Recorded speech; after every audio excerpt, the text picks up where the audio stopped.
مختصر حمد و ثنا کے بعد ہم تمام دوست کلمہ لا الہ الا اللہ، کلمہ توحید، کلمہ اسلام، کلمہ زندگی جس کی حکومت پوری کائنات پر قائم ہے، اسے سمجھنے کی کوشش کر رہے ہیں۔ ہم کلمہ لا الہ الا اللہ کو، اس کلمہ حیات کو آیت الکرسی کی روشنی میں، آیت الکرسی جس میں اللہ رب العالمین نے اپنی ذات کا تعارف رکھا ہے، اس کے جملوں کو سامنے رکھ کر لا الہ الا اللہ کو ازبر کرنے کی اور لا الہ الا اللہ کو اپنے دل اور دماغ میں اتارنے کی کوشش کر رہے ہیں۔ آج ہم چاہیں گے کہ اس موضوع کو کسی حد تک مکمل کریں اور پھر بات کو آگے لے کر چلیں۔ اللہ رب العالمین نے آیت الکرسی میں یہ بات کہی، من ذا الذی یشفع عندہ الا باذنہ۔ جب کل کائنات کا شہنشاہ وہ ہے، کل کائنات کا بادشاہ وہ ہے، تو کون ہے جو اللہ رب العالمین کے سامنے، اللہ رب العالمین کی جناب میں، اللہ رب العالمین کی اجازت کے بغیر کسی کے لیے لب کھول سکے؟ میں چاہوں گا آیت الکرسی کے اس جملے کو ہم جمعے کے اختتام پر جا کے سمجھیں، جب دیگر دوست بھی ہمارے درمیان موجود ہوں۔ کلمہ لا الہ الا اللہ کو آیت الکرسی کے دیگر جملوں میں ہم سمجھتے ہیں۔ اگر رب العالمین فرماتے ہیں یعلم ما بین ایدیہم وما خلفہم، اللہ وہ ہستی ہے جو کچھ ہمارے سامنے ہے اس سے بھی واقف ہے، جو کچھ ہم سے اوجھل ہے اللہ رب العالمین اسے بھی جانتا ہے۔ یعنی رب العالمین کا علم ماضی کا بھی ہے، رب العالمین کا علم حال کا بھی ہے، اور رب العالمین کو مستقبل کا بھی علم ہے۔ زمانہ اور ٹائم، یعنی ٹائم اور جگہ، یہ اللہ رب العالمین کے سامنے بے معنی باتیں ہیں۔ اللہ رب العالمین نے قرآن میں اپنے آپ کو عالم بھی کہا ہے، اپنے آپ کو علیم بھی کہا ہے۔ اب اللہ رب العالمین کیا کچھ جانتا ہے؟ قرآن میں کئی مقامات پر اللہ تعالیٰ نے اپنے بارے میں کہا ہے علیم بذات الصدور۔ اللہ رب العالمین سینوں کے رازوں کو جانتا ہے، یعنی جو خیالات ہمارے دلوں میں پھوٹتے ہیں، جو ارادے ہمارے اندر بنتے ہیں، جو کچھ ہم اندر سوچتے ہیں، اللہ رب العالمین اس سے بھی واقف ہے۔ اللہ رب العالمین کا جو علم ہے وہ ذاتی ہے، اللہ رب العالمین کا علم خانہ زاد ہے۔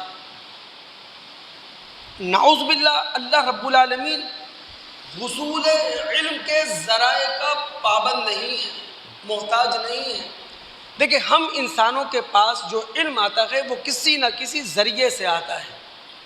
ذریعہ نہ ہو تو ہم بے خبر رہتے ہیں۔ کوئی استاد علم کا ذریعہ بن جاتا ہے، کوئی کتاب علم کا ذریعہ بن جاتی ہے، ہمارا تجربہ علم کا ذریعہ بن جاتا ہے، کوئی حادثہ پیش آ جائے، کوئی واقعہ پیش آ جائے جسے ہم اپنی آنکھوں سے دیکھ لیں، وہ علم کا ذریعہ بن جاتا ہے۔ تو ہم انسان اپنی معلومات میں حصول علم کے ذرائع کے محتاج ہیں، لیکن اللہ رب العالمین کا جو علم ہے وہ ذاتی ہے، وہ خانہ زاد ہے، وہ کسی ذریعے علم کا محتاج نہیں ہے۔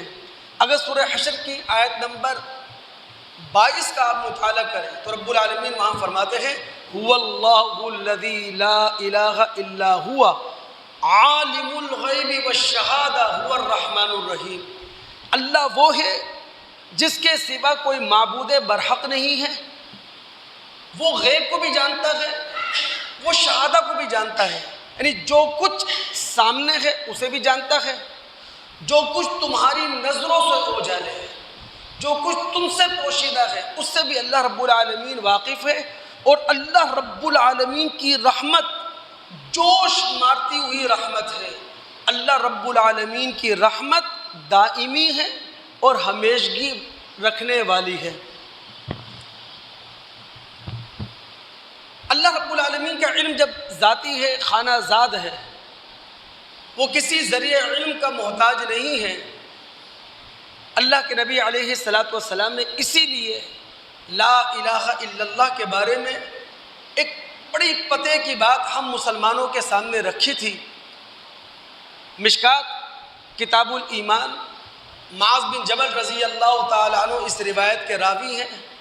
وہ کہتے ہیں نبی علیہ الصلاۃ والسلام نے فرمایا مفاتیح الجنہ، جنت کی چابی ہے شہادت اللہ الہ الا اللہ، اس بات کی گواہی دینا۔ اب گواہی وہ دیتا ہے جو جان لیتا ہے، گواہی وہ دیتا ہے جو سمجھ لیتا ہے، گواہی وہ دیتا ہے جو حقیقت کو دریافت کر لیتا ہے۔ تو جنت کی چابی ہے اس بات کی گواہی دینا اللہ کے سوا کوئی معبود حقیقی نہیں ہے، کوئی معبود برحق نہیں ہے، اللہ کے علاوہ کسی میں الوہیت نہیں ہے، اللہ رب العالمین کے علاوہ کوئی عبودیت کا حق اپنے اندر نہیں رکھتا۔ تو یعلم ما بین ایدیہم وما خلفہم، اللہ وہ ہے جو کچھ ہمارے سامنے ہے اس سے بھی جانتا ہے، جو کچھ ہماری نظروں سے اوجھل ہے اسے بھی جانتا ہے۔ اگلا جملہ، یہ ہم کلمہ لا الہ الا اللہ کو سمجھ رہے ہیں آیت الکرسی کی روشنی میں۔ اللہ فرماتے ہیں وَلَا يُحِيطُونَ بِشَيْءٍ مِّنْ عِلْمِهِ إِلَّا بِمَا شَاءَ، دنیا بھر کے انسان اللہ رب العالمین کی معلومات میں سے ذرہ بھر معلومات کو اپنے اندر جمع نہیں کر سکتے، اللہ رب العالمین کی معلومات کو احاطہ نہیں کر سکتے، الا یہ کہ اللہ رب العالمین انسانوں کو خود اپنی معلومات میں سے کچھ علم دینا چاہے۔ تو رب العالمین کی مشیت کے بغیر، رب العالمین کے ارادے کے بغیر، رب العالمین کی چاہت کے بغیر کسی کو کچھ علم نہیں ملتا۔ قرآن اس بات پر شاہد ہے۔ انبیاء علیہم السلام کی معلومات وہاں تک تھی جہاں تک اللہ کا ارادہ تھا، جہاں رب العالمین کی مشیت نہیں تھی وہاں انبیاء کا علم ختم ہو جاتا تھا۔ یہی معاملہ فرشتوں کا ہے۔ آپ اگر سورہ انعام جو کہ مکی صورت ہے، مکہ کے دور آخر میں نازل ہونے والی صورتوں میں سے ہے، اس کی آیت نمبر 50 کا مطالعہ کریں، باقاعدہ نبی محمد صلی اللہ علیہ وسلم سے خود کہلوایا گیا قُلْ لَا أَقُولُ لَكُمْ عِنْدِي خَزَائِنُ اللَّهِ وَلَا أَعْلَمُ الْغَيْبِ وَلَا أَقُولُ لَكُمْ إِنِّي مَلَكٌ۔ اے محترم، آپ خود اپنی زبان سے، وہ زبان جس نے نبوت کا دعویٰ کیا ہے، وہ زبان جس نے رسالت کا دعویٰ کیا ہے، اس زبان نبوت، زبان رسالت سے آپ خود کہہ دیں کہ میں نہ اللہ رب العالمین کے خزانوں کا مالک ہوں، نہ میں غیب کا علم جانتا ہوں، اور نہ میں فرشتہ ہوں۔ محمد علیہ السلام صرف وہ جانتے ہیں جو اللہ رب العالمین بتا دے، اور جو اللہ رب العالمین نے نہیں بتایا محمد علیہ السلام نبی ہو کر، رسول ہو کر وہ معلوم کر لیں، ایسا نہیں ہے۔ تو انبیاء علیہم السلام اور فرشتوں کی معلومات اور ان کے علم کی حد بھی وہ ہے جو رب العالمین کی مشیت کے دائرے میں ہے، اور جو مشیت کے دائرے سے باہر ہے وہ علم نہ انبیاء کے پاس ہوتا ہے نہ فرشتوں کے پاس ہوتا ہے۔ اب اگر دوستوں کے دماغ حاضر ہیں، معروف حدیث ہے نا معاذ بن جبل رضی اللہ تعالیٰ عنہ کی، نبی علیہ السلام کے الفاظ میں اللہ رب العالمین نے اپنے اوپر بندوں کے کچھ حقوق رکھے اور بندوں پر اپنے کچھ حقوق رکھے۔ بندوں پر اللہ کا حق کیا ہے يعبدوه ولا يشركوا به شيئا، بندے صرف اللہ رب العالمین کی بندگی کریں، اللہ رب العالمین کی ذات، اس کی صفات، اس کے اختیارات، اس کے حقوق میں کسی کو شریک نہ کریں۔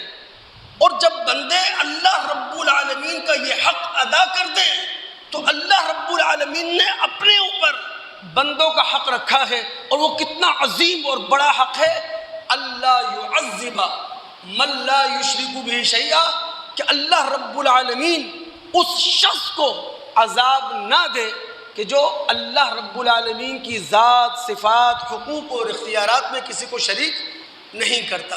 ولا یحیطون بشیء من علمہ الا بما شاء، اللہ رب العالمین کی معلومات کا، اللہ رب العالمین کے علم کا احاطہ نہیں ہو سکتا الا یہ کہ اللہ رب العالمین اپنی معلومات خود آپ کو دے، اپنے علم میں سے کچھ حصہ آپ کو خود دے۔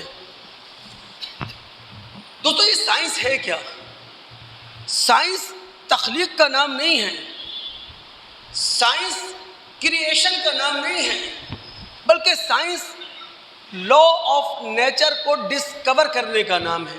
یعنی اللہ رب العالمین کے اصول، اللہ رب العالمین کے قوانین اور قوانین قدرت کو بے نقاب کرنا، قوانین قدرت سے نقاب کشائی کرنا، یہ کام ہے سائنس کا، اس کے علاوہ کوئی کام نہیں ہے۔ یعنی یوں کہہ لینا چاہیے پوری کائنات کو اللہ رب العالمین نے ریاضی کے دھاگوں سے باندھ دیا، اب سائنس ریاضی کی وہ گتھیاں سلجھا رہی ہے، یہ کام ہے سائنس کا، اس کے علاوہ کوئی کام نہیں ہے۔ تو آج سائنس جو معلومات ہمیں دے رہی ہے، آج سائنس جو علم ہمارے سامنے رکھ رہی ہے، یہ اللہ رب العالمین کی دی ہوئی معلومات ہے، یہ اللہ رب العالمین کا دیا ہوا علم ہے جس تک رسائی سائنس کی آج ہوئی ہے۔ دو مثالیں میں آپ کے سامنے رکھوں گا، دماغ کی حضوری کے ساتھ سمجھیے گا دوست آپ۔ اللہ رب العالمین نے سورہ جاثیہ، مکی سورت ہے، غالباً مکہ کے دور متوسط میں نازل ہوئی ہے، اس کی آیت نمبر 12 میں سمندروں سے متعلق کہا ہے، اللہ الذی سخر لکم البحر لتجری الفلک فیہ بامرہ ولتبتغوا من فضلہ ولعلکم تشکرون۔ اللہ وہ ہے جس نے تمہارے لیے سمندروں کو مسخر کر دیا تاکہ تمہاری کشتیاں سمندروں میں چلیں اور تم سمندروں میں اللہ رب العالمین کا فضل تلاش کرو۔ یعنی یہ سمندر اللہ رب العالمین کے قانون سے جکڑے ہوئے ہیں، اللہ رب العالمین نے ریاضی اور میتھمیٹکس کے اصولوں سے، فارمولوں سے سمندر کو باندھا ہوا ہے۔ یہ بات اللہ نے کب کہی؟ آج سے 1450 سال پہلے۔ اب سائنس اس نتیجے پر پہنچی ہے، یعنی اللہ رب العالمین کے قانون کو سائنس نے آج دریافت کیا ہے۔ اب دماغ حاضر رکھیں آپ، ہم سب جانتے ہیں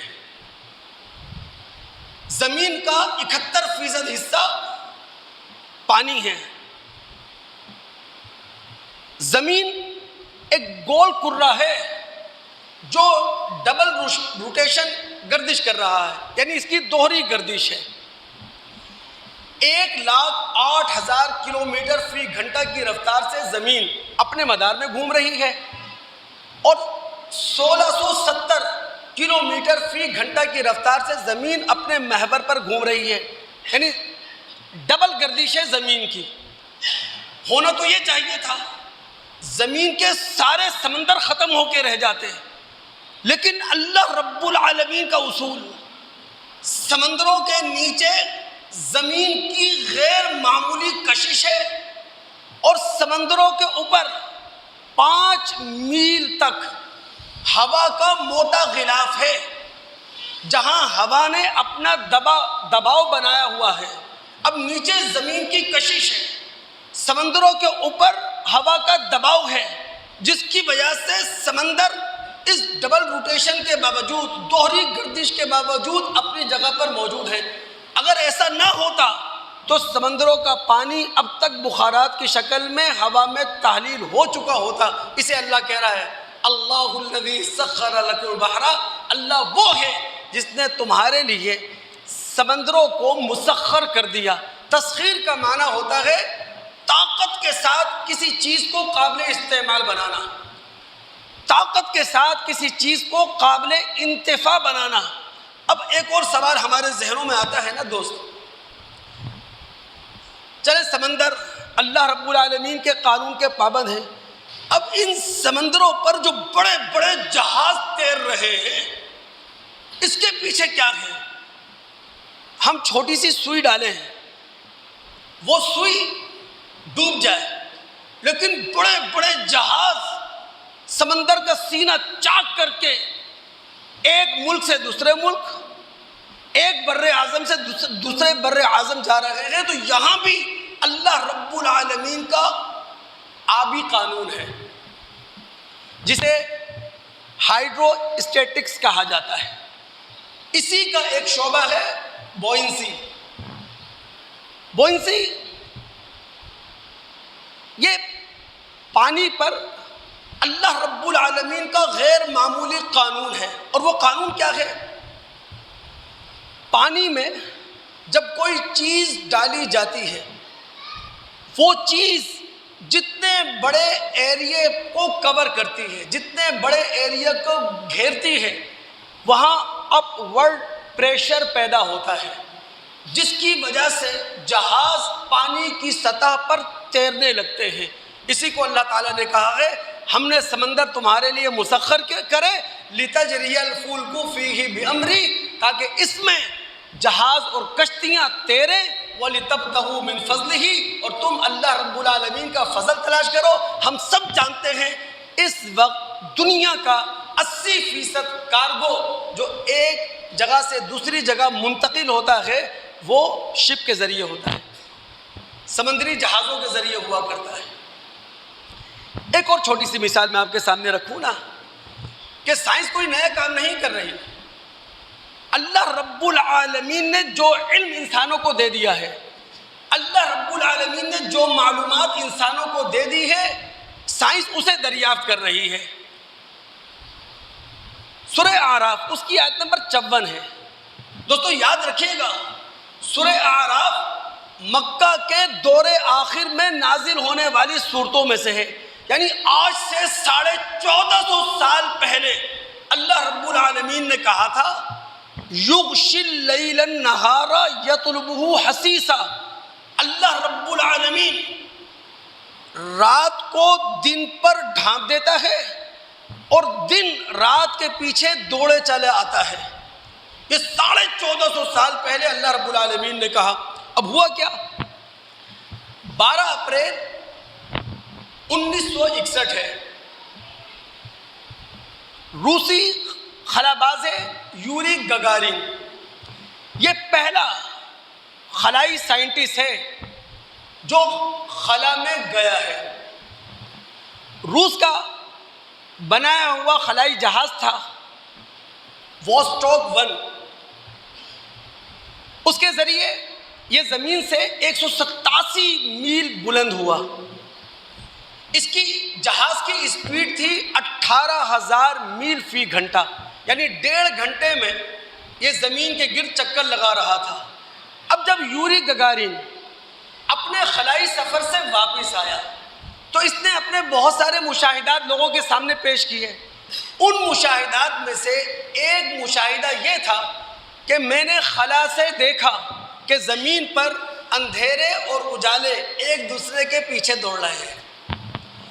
جو بات اللہ رب العالمین نے 1450 سال پہلے قرآن کے اندر بیان کی، سائنس نے وہ قانون اب ہمارے سامنے لا کر پیش کر دیا۔ تو وَلَا يُحِيطُونَ بِشَيْءٍ مِّنْ عِلْمِهِ إِلَّا بِمَا شَاءَ، اللہ رب العالمین کا علم غیر محدود ہے، ہمارا علم محدود ہے۔ اسی لیے ہر انسان کو اپنی حد معلوم ہونا چاہیے۔ جب بھی ہمیں اپنی علم کی حد معلوم نہیں ہوگی، جب بھی ہمیں اپنی قدرت کی حد معلوم نہیں ہوگی، ہم شرک کے دروازے پر کھڑے ہو جائیں گے۔ ہم تشبیہ کے دروازے پر کھڑے ہو جائیں گے، ہم ضلالتوں کا شکار ہو جائیں گے، ہم گمراہیوں کا شکار ہو جائیں گے۔ بات کو آگے بڑھاتے ہیں دوست، ہم کلمہ لا الہ الا اللہ سمجھ رہے ہیں آیت الکرسی کی روشنی میں۔ اگلا جملہ اللہ فرماتے ہیں وسع کرسیہ السماوات والارض، اللہ رب العالمین کی حکومت آسمان اور زمین پر چھائی ہوئی ہے۔ دوستو یاد رکھیے، یہ کائنات اللہ رب العالمین نے بنائی ہے۔ کائنات کا کوئی حصہ، کائنات کا کوئی علاقہ، کائنات کا کوئی سیارہ اللہ رب العالمین نے کسی دوسرے کے حوالے نہیں کیا۔ یہ بات قرآن میں اللہ نے کئی جگہ کہی ہے۔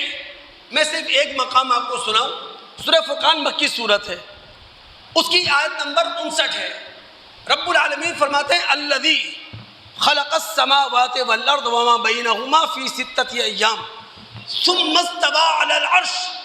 اللہ وہ ہے جس نے آسمانوں کو بنایا، جس نے زمینوں کو بنایا۔ آسمان و زمین کے درمیان جو خلا ہے اللہ رب العالمین نے اسے بنایا۔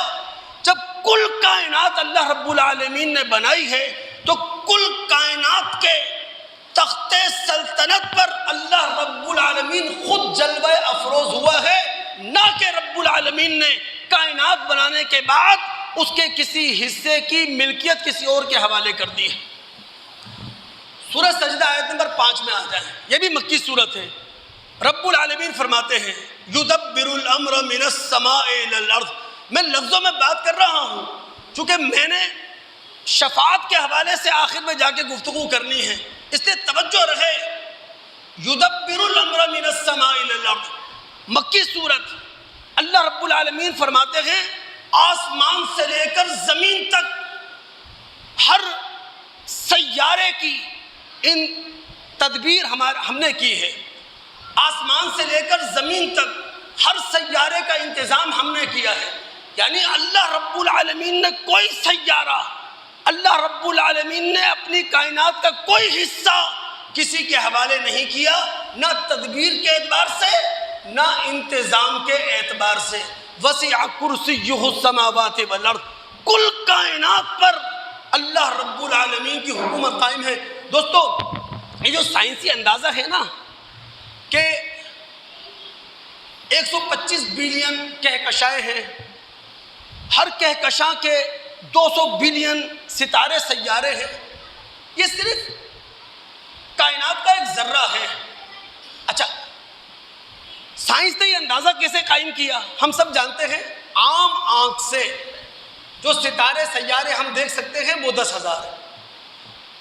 1609 عیسوی میں اطالوی سائنسدان گیلیلیو اس نے ٹیلیسکوپ دوربین کے ذریعے خلا کا مشاہدہ کیا تو اسے ستارے سیارے زیادہ نظر آئے۔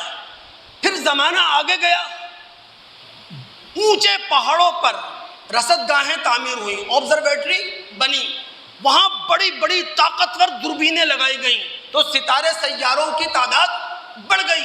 آج اسپیس آبزرویٹری کا دور ہے۔ اب جو رصد گاہیں تعمیر ہوتی ہیں وہ فضا میں ہوتی ہیں، تو فضا میں رصد گاہوں کے اندر بڑی طاقتور دوربینیں لگا کر جب مشاہدہ کیا گیا خلا کا تو پھر سائنسدانوں نے کہا کہ جناب 125 بلین کہکشائیں ہیں، ہر کہکشاں کے 200 بلین ستارے سیارے ہیں، یہ کائنات کا ایک حصہ ہے جو سائنسدانوں نے اپنے اندازوں سے ہمارے سامنے رکھ دیا، ورنہ کائنات اس سے بہت بڑی ہے۔ ایسا ہی ہے نا دوست، جن کا سائنس کا مطالعہ وہ جانتے ہیں کائنات اس سے بہت بڑی ہے۔ یعنی اگر آپ کسی جہاز میں بیٹھ جائیں اور سفر کریں، آپ کی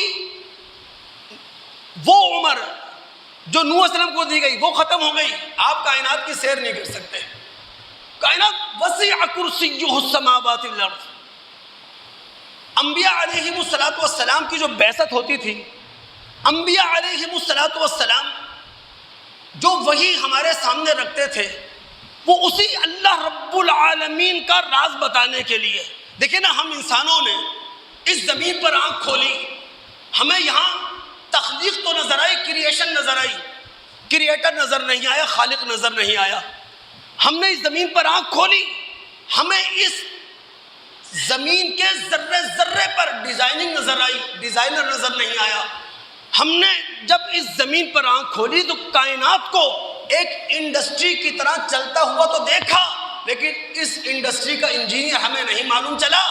انبیاء علیہم السلام کی بعثت اس لیے ہوئی، اللہ رب العالمین نے وحی نبیوں کو اس لیے دی، انبیاء اور وحی ہم انسانوں کو یہ بتا سکیں کائنات کا خالق اللہ ہے، کائنات کا ڈیزائنر اللہ ہے، اس کائناتی انڈسٹری کا انجینئر وہ اللہ رب العالمین کی ذات ہے۔ یہی وجہ ہے دوستو، نبی علیہ السلام کے پاس ایک یہودی آیا۔ دیکھیں ہمارا عقیدہ ہے نا، قرآن و سنت کی روشنی میں کل کائنات اللہ کی مٹھی میں ہے، کل کائنات اللہ کی مٹھی میں ہے۔ اب بخاری کتاب توحید میں روایت ہے، غالباً عبداللہ بن مسعود رضی اللہ تعالیٰ عنہ راوی ہیں، ایک یہودی نبی علیہ السلام کے پاس آیا اور اس نے اپنے لفظوں میں نبی علیہ السلام سے کہا کل کائنات اللہ رب العالمین کی انگلیوں پر ہوگی اور اللہ رب العالمین کہے گا انا الملک، میں بادشاہ ہوں۔ نبی علیہ السلام یہودی کی زبان سے یہ بات سن کر فضحکا مسکرا دیے، اور اس کے بعد اللہ کے رسول نے دوستو سورہ انعام مکی صورت ہے، مکہ کے دور آخر میں نازل ہوئی ہے، اس کی آیت نمبر 91 پڑھی تھی، اور آپ نے کہا تھا وَمَا قَدَرُ اللَّهَ حَقَّ قَدْرِهِ، لوگوں نے اللہ کی وہ قدر نہیں کی جو اللہ رب العالمین کی قدر کی جانا چاہیے تھی۔ تو وسیع کرسیہ، اب لا الہ الا اللہ کو سمجھتے ہوئے ہم اگلے جملے پہ چلتے ہیں نا، دماغ اگر آپ کے حاضر ہے، وَلَا يَعُودُهُ حِفْظُهُمَا، اللہ نے عظیم تر کائنات بنا دی۔ دوستو اللہ رب العالمین اس عظیم تر کائنات کی حفاظت کر رہا ہے، نگرانی کر رہا ہے، نگہبانی کر رہا ہے، اور اللہ رب العالمین کو کائنات کی نگہبانی تھکاتی نہیں ہے۔ وَلَا يَعُودُهُ حِفْظُهُمَا، اللہ رب العالمین کی نگہبانی کائنات پر ہے کیسی؟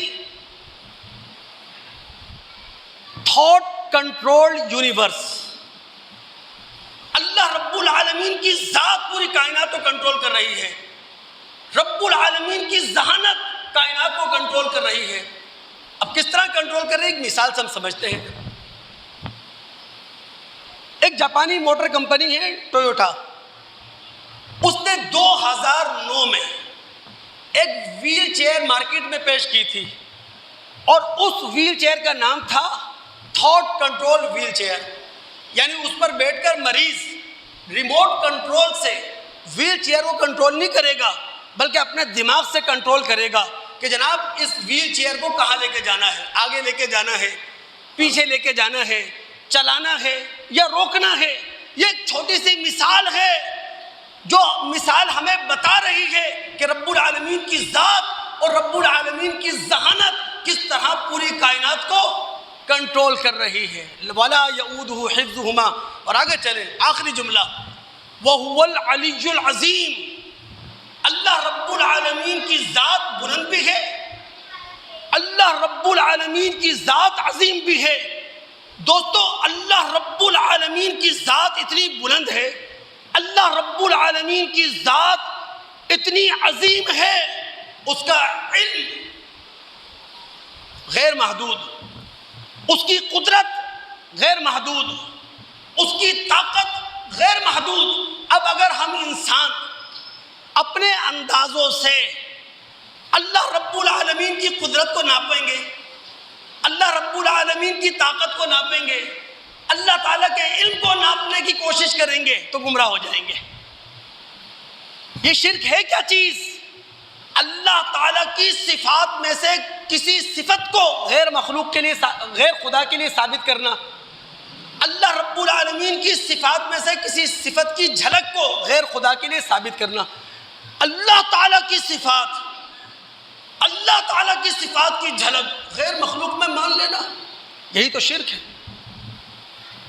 یہ پیدا تب ہوتا ہے تب اللہ رب العالمین کے بارے میں ہم اندازے لگاتے ہیں، اس کے علم کا اندازہ ہم نے لگایا، نعوذ باللہ، اس کی طاقت کا اندازہ ہم نے لگایا، اس کی قدرت کا اندازہ ہم نے لگایا۔ ایک ہے تشبیہ۔ تشبیہ کیا ہے؟ مخلوق کی صفات اللہ کے لیے ثابت کر دینا۔ اللہ کے بندو، مخلوق کی ساری صفات کیا ہیں؟ ناقص۔ جب آپ مخلوق کی صفات میں سے کسی صفت کو اللہ رب العالمین کی طرف منسوب کریں گے، جب ناقص صفت اللہ کی طرف منسوب ہوگی تو اللہ بھی کیا ہو جائے گا؟ ناقص۔ اسی لیے وَهُوَ الْعَلِيُّ الْعَظِيمُ، وہ ہمارے اندازوں سے بالا ہے، وہ ہماری پیمائش سے بلند ہے۔ اب آ جائیں اس جملے کی طرف جو میں اپنے دوستوں کے سامنے رکھنا چاہتا ہوں۔ من ذا الذی، اب اللہ رب العالمین کی ذات کو آپ نے اگر کسی حد تک سمجھا آیت الکرسی کی روشنی میں، اللہ رب العالمین کی صفات کو اگر کسی حد تک آپ نے جانا آیت الکرسی کی روشنی میں، تو اب اس جملے کو فرقہ وارانہ ذہن سے نہیں سنیے گا، مسلک پرستانہ سوچ کے ساتھ نہیں سنیے گا۔ ایک مومن، ایک مسلم، اس کی حیثیت میں میری گفتگو کو آپ سنیے گا نا۔ اللہ کہتا ہے من ذا الذی یشفع عندہ الا باذنہ۔ ہم سب جانتے ہیں کل کائنات پر اقتدار کس کا ہے؟ اللہ رب العالمین کا۔ کائنات کا کوئی بڑا جسم ہے، سورج چاند، اس پر حکمرانی کس کی ہے؟ اللہ کی۔ کائنات کا کوئی چھوٹا جسم ہے، ذرہ خاک، اس پر حکومت کس کی ہے؟ اللہ رب العالمین کی۔ تو کائنات کے چھوٹے بڑے ہر جسم پر اللہ تعالیٰ کی حکومت ہے نا۔ اب ہوا کیا؟ اللہ تعالیٰ نے اس زمین پر ہم انسانوں کو بطور آزمائش زندگی دی، ہمیں اختیار دیا، ہمیں آزادی دی۔ اب ہمارے اختیار اور ہماری آزادی کی آزمائش ہے۔ اگر ہم اپنے اختیار اور آزادی کا تعمیری استعمال کرتے ہیں تو آسمانی بادشاہت ہمارے انتظار میں ہے، اور اگر ہم اپنی آزادی اور اپنے اختیار کا تخریبی استعمال کرتے ہیں تو ظاہر ہے جہنم پھر ہمارا ٹھکانہ ہے، ناکامی کا منہ ہمیں دیکھنا پڑے گا۔ دوستوں، ہم مسلمان ہیں۔ محمد علیہ السلام اپنی نبوت کی سب سے بڑی نشانی جو ہمارے درمیان چھوڑ کر گئے ہیں وہ کیا ہے؟ کلام اللہ، قرآن مجید، کتاب اللہ۔ آپ الحمد سے لے کے والناس تک پورے قرآن کا مطالعہ کر جائیں، جنت ملے گی عمل سے، جہنم کے حقدار ہوں گے عمل سے۔ قرآن عمل کی کتاب ہے۔ اب ذہنوں میں سوال تو پیدا ہوگا کہ اگر جنت اور جہنم عمل سے ملنی ہے تو پھر شفاعت کا کیا مطلب؟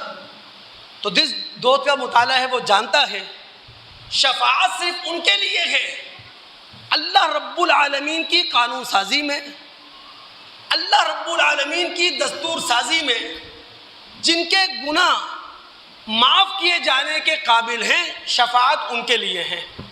اللہ تعالیٰ کی قانون سازی میں، اللہ تعالیٰ کی دستور سازی میں جن کے گناہ اس قابل ہیں کہ رب العالمین عفو قلم پھیر دے، شفاعت ان کے لیے ہے۔ اللہ رب العالمین براہ راست معاف نہیں کر رہا، نبی، ولی، شہید، حافظ اس کی شفاعت سے معاف کر رہا ہے۔ اس سے ہو کیا رہا ہے؟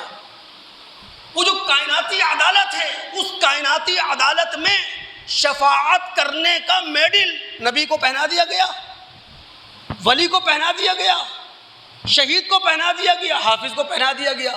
لیکن شفاعت غیر قرآنی نہیں ہو سکتی، قرآن کے اصولوں میں رہ کر شفاعت ہو سکتی ہے۔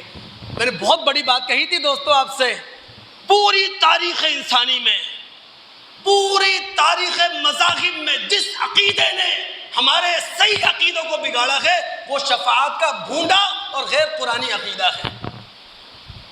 شفاعت کیا ہے؟ 3 شرائط کے ساتھ مشروط ہے شفاعت۔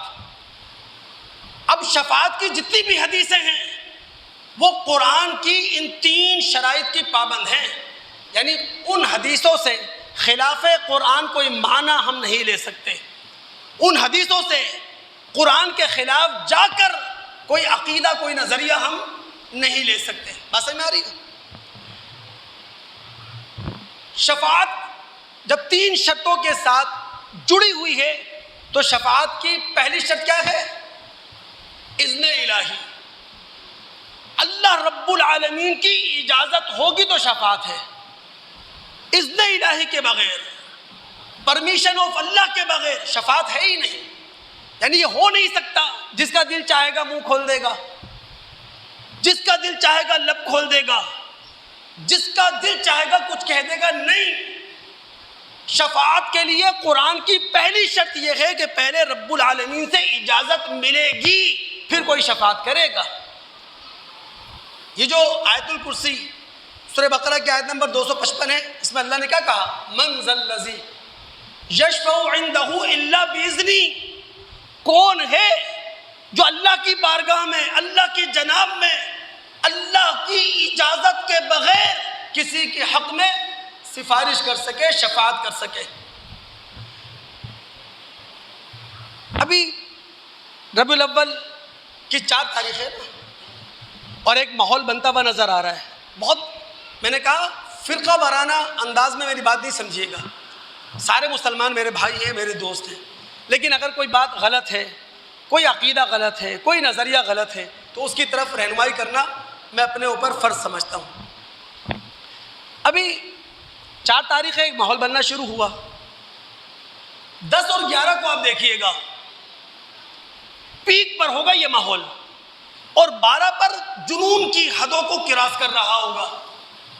اب اگر محمد الرسول اللہ صلی اللہ علیہ وسلم کی نبوت اور رسالت کے ساتھ ہم پاکستانی مسلمانوں کا یہی تعلق ہے جو ربیع الاول کے ان 12 دنوں میں ہمیں نظر آئے، تو پھر تو پاکستان کو اخلاق اور کردار میں دنیا کی ٹاپ آف دی لسٹ قوم ہونا چاہیے.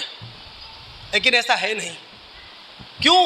چونکہ اللہ کے رسول کی نبوت، اللہ کے رسول کی رسالت کے ساتھ ہمارا جتنا بھی تعلق ہے وہ شفاعت کے اندھے بہرے عقیدے کی بنیاد پر ہے. بس شفاعت مل جائے کسی طرح، ہماری مرضی جو چاہیں کریں، سیاہ کو سفید کریں، سفید کو سیاہ کریں، ہماری مرضی جو چاہیں چوری کریں، سینہ زوری کریں، ہماری مرضی جتنی کرپشن کریں، ہماری مرضی حلال کو حرام، حرام کو حلال کریں، ہماری مرضی. بس کیا ہے؟ رسول کی اندھی شفاعت مل جائے. ایسا ہی ہے نا دوست؟ اگر رسول کی رسالت کے ساتھ، رسول کی نبوت کے ساتھ حقیقی ایمان ہمارا ہوتا پھر تو ہمارا اخلاق نمایاں ہونا چاہیے تھا نا، ہمارا کردار نمایاں ہونا چاہیے تھا نا. پھر پاکستان کے اندر چور بازاری نہیں ہونا چاہیے تھی نا، یہ کچروں کے ڈھیر نہیں ہونا چاہیے تھے نا، پھر یہ سڑکیں کھدی بھی نہیں ہونا چاہیے تھے نا، یہ گٹر کے ڈھکن غائب نہیں ہونے چاہیے تھے نا، یہ نالوں میں گر کر لوگوں کو نہیں مرنا چاہیے تھا نا. سب کچھ کیوں ہو رہا ہے؟ بنیادی چیزیں تک زندگی کی ہمارے پاس نہیں ہیں. یہ شفاعت کا اندھا بہرا عقیدہ ہے. تو پہلی شرط کیا ہے دوست؟ اللہ تعالیٰ کی طرف سے پرمیشن ملے گی، اجازت ملے گی، پھر شفاعت کی جا سکتی ہے.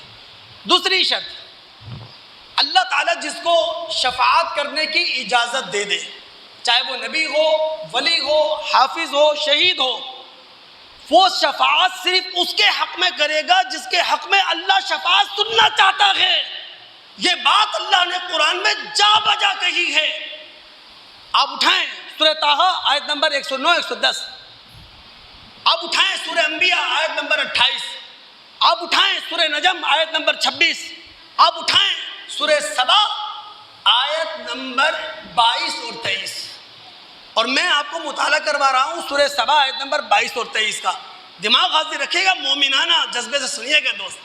اللہ کی قسم، شفاعت کے اندھے بہرے عقیدے نے ہم پاکستانی مسلمانوں کو بے عمل کر دیا ہے. پیروں کے پیچھے بھاگ رہے ہیں شفاعت کے چکر میں، درگاہوں پر سر رکھا ہوا ہے شفاعت کے چکر میں. اب اللہ کیا کہہ رہا ہے آیت نمبر 22 میں سورہ سبا کی؟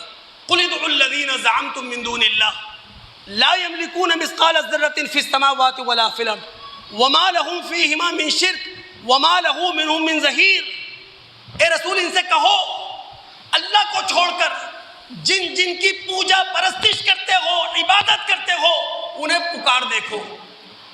جن کو اللہ کے سوا پکارتے ہو، آسمان و زمین میں ذرہ برابر کے وہ مالک نہیں ہیں. اللہ رب العالمین کے آسمان و زمین کے اقتدار میں ان کی معمولی سی شراکت نہیں ہے.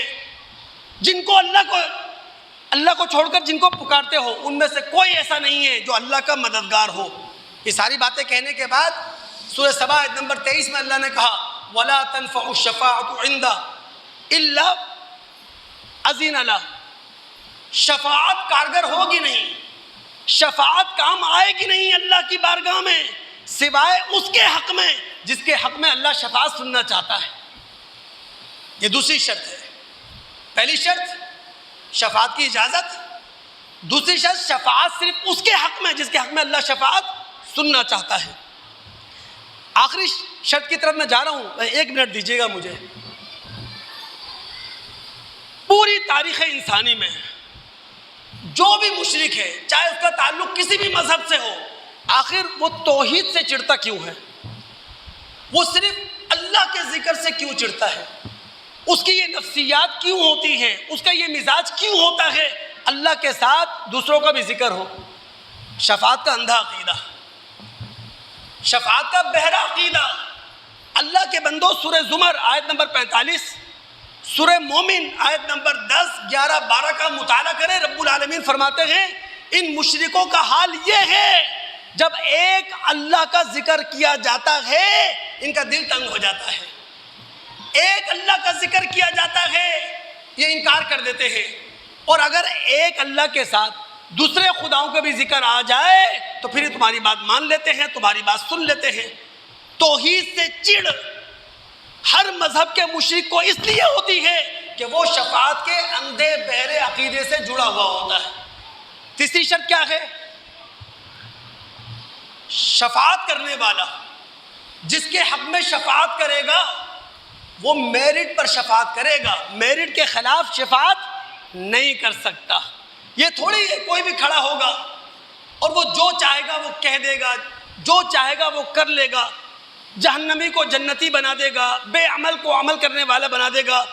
اللہ رب العالمین کے قانون کہتے ہیں جو ناکام ہے اسے کامیاب کر دے گا۔ نہیں، شفاعت کرنے والا چاہے نبی ہو، ولی ہو، شہید ہو، حافظ ہو، جب وہ شفاعت کرے گا میرٹ پر شفاعت کرے گا، عدل پر شفاعت کرے گا، انصاف پر شفاعت کرے گا۔ یہ قرآن نے کہا سورہ نبا آیت نمبر 38، یوم یقوم الروح والملائکۃ صفا لا یتکلمون الا من اذن له الرحمن۔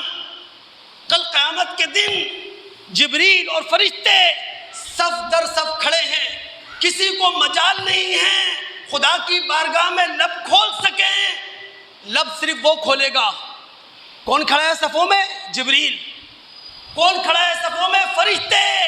سب خاموش ہیں، سناٹا طاری ہے، لب صرف وہ کھولے گا الا من اذن له الرحمن، رحمان جسے اجازت دے، اور رحمان جسے اجازت دے وہ لب کھولے گا۔ وقال صوابا، درست بات کرنے کے لیے، صحیح بات کرنے کے لیے، سچی بات کرنے کے لیے، انصاف کی بات کرنے کے لیے، عدل کی بات کرنے کے لیے۔ اللہ تعالیٰ سے دعا ہے جو کچھ سنا ہے اللہ تعالیٰ عمل کرنے کی توفیق عطا فرمائے۔ السلام علیکم ورحمۃ اللہ وبرکاتہ۔